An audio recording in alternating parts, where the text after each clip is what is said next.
The night was supposed to end with laughter, food, family. Instead, it ended in screams. Behind the walls of a quiet Texas home, betrayal brewed like poison. A mother, a father, two children caught between love and rage. And then, a gunshot. Not just any gunshot. One that tore through the silence. One that split a family forever. A boy's shaking hand reached for the phone. His voice cracked, trembling. "My dad's been shot." The line went quiet, except for his breathing. The dispatcher leaned in, listening. And that's when the nightmare truly began. The boy's voice was fragile, thin, like glass about to shatter. "He's bleeding! Please hurry!" Every word carried panic, yet there was something else. Confusion, as if he couldn't believe the scene before him. The dispatcher asked, steady but cold, "Where is your mother?" Silence stretched. A silence that felt heavier than the words themselves. Then finally, the boy whispered, "She's here. She's holding the knife." The line froze in static. As though even the wires recoiled from the horror. Somewhere in that house, innocence had ended. The dispatcher tried to steady her voice, but a tremor leaked through. "Is anyone else in the house?" The boy's breathing quickened, sharp gasps breaking the silence. "Yes, my brother. He's not moving." Those words landed like stones, heavy, final. In the background, a sound. Slow footsteps across the hardwood floor, each one dragging, deliberate, echoing through the line. The dispatcher spoke louder now. "Stay on the phone! Stay with me!" But the boy only whispered, voice shaking, "She's coming back!" A line hissed with static, swallowing half his words. Then, silence. Only the faint creak of a door opening somewhere close. The boy's voice returned, low and broken. "I can see her. She's smiling." The dispatcher's tone sharpened. "Don't look at her. Find a place to hide." But the boy didn't answer right away. Just the sound of shuffling feet, the receiver rubbing against his shirt. Then, almost too faint to hear, "It's not my mom anymore," but dull thud echoed through the line, like something heavy dropped on the floor. The boy's breath quickened, ragged, uneven, each inhale sharper than the last. The dispatcher tried to steady him. "Stay with me. Keep talking. You're not alone." But then, a second voice slid into the call. Not loud, not human. A whisper, stretched thin, like words dragged across broken glass. It said only one thing. "Stay." The child's whimper cracked through the static. "It's in the house!" Every syllable shook, trembling under the weight of fear. The dispatcher's voice grew firmer, more urgent. "Lock the door. Hide somewhere safe." But the sound on the other end didn't fade. It grew louder. Slow, deliberate footsteps pressing against the creaking floorboards, one after another, drawing closer. The boy gasped, muffled his cry, and then silence. Too sudden, too heavy, as if the whole house had stopped breathing. The dispatcher whispered into the line now, as if her own voice might betray him. "Are you still there?"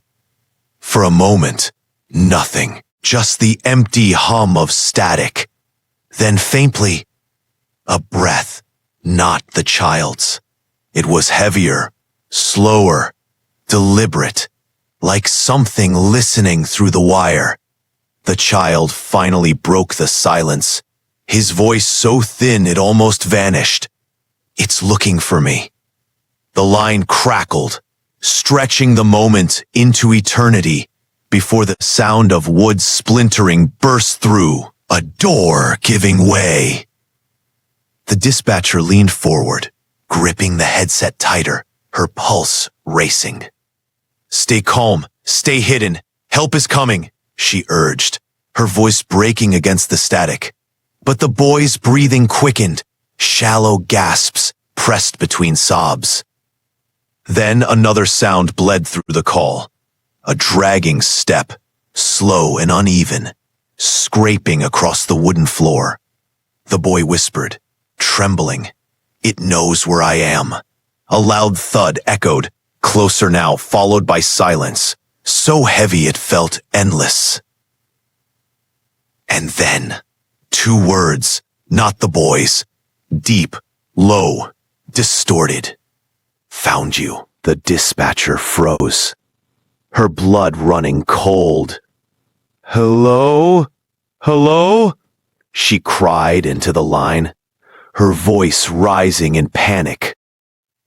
But all that came back was breathing, heavy, unnatural, like something pressing against the receiver. The boy's faint sobs returned, broken, terrified. "Please, don't." A crash exploded across the line, glass shattering, wood splintering, then nothing but a hollow hum, like the call itself was swallowed by darkness. The dispatcher whispered into the void, her words trembling. "Can anyone hear me?" The silence dragged on, suffocating, until a faint scrape echoed back through the line. Metal against metal, slow, deliberate. Then another sound, like a door creaking open, but deeper, heavier, as if something massive was being dragged. The boy's voice cracked through the static, barely audible. "They found me." And then a shrill noise burst through the receiver, high-pitched, distorted, inhuman.